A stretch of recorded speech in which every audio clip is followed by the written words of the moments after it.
Hi, and welcome to my third video about Hibernate performance tuning. In the previous videos, I have shown you how you can find performance problems while developing your application and how you can fix the n+1 select issue. In today's video, I want to give you an overview about the 3 different caches supported by Hibernate. So let's dive right into one of the lectures of my Hibernate performance tuning training that does exactly that. Caching is another option to improve the performance of read operations. The general idea is to keep a copy of the required information in local memory and to avoid the database round trip.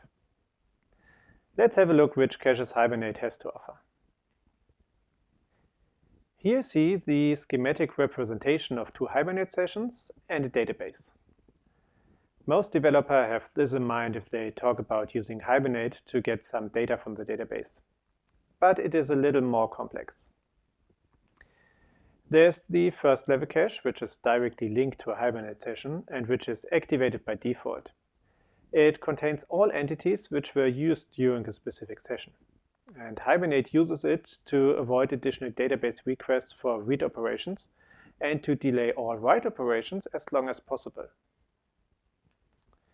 And then there's also the second level cache, which also keeps entities, but is independent of the Hibernate session. That means that all Hibernate sessions share this cache, so that session A can put an entity into it, and session B can read it from there. The first and second level cache work with entities and are part of the JPA specification. The query cache is Hibernate specific and stores query results. It is session independent like the second level cache. Before we dive into the details of different caches in the following videos, let's repeat a few important things. The first level cache is activated by default and linked to a specific Hibernate session. The second level cache requires additional configuration and is session independent.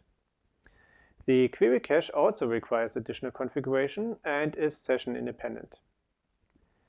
Different to the other caches, the query cache works with query results instead of entities.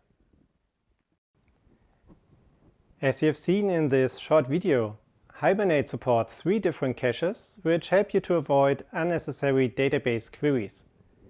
Using them in your application can provide huge performance improvements, especially for your most popular use cases. In my Hibernate performance tuning online training, I get into more details about the 3 caches and what you need to do to prevent the overhead they can create. And that's of course not the only thing you learn in the full training. I also show you more options to optimize read operations, to avoid performance issues for your write operations, to handle concurrency, and to fully use the capabilities of your database. So if you're ready to join me and learn how to fix performance issues before they occur in production, I'm going to open my next class of the Hibernate performance tuning online training in a few days, and I would love for you to join me. So this is how it works. Similar to an offline classroom training, I open up registration, enroll a new class, and then I have to close the registration so that I can support my new students as they work on all the material. You can of course work on the material at your own pace, but I'm there for you if you have any questions. My next video is all about you learning more about Hibernate performance, and I have lots of information about the upcoming training. So watch out for that video. The registration will only be open for a few days.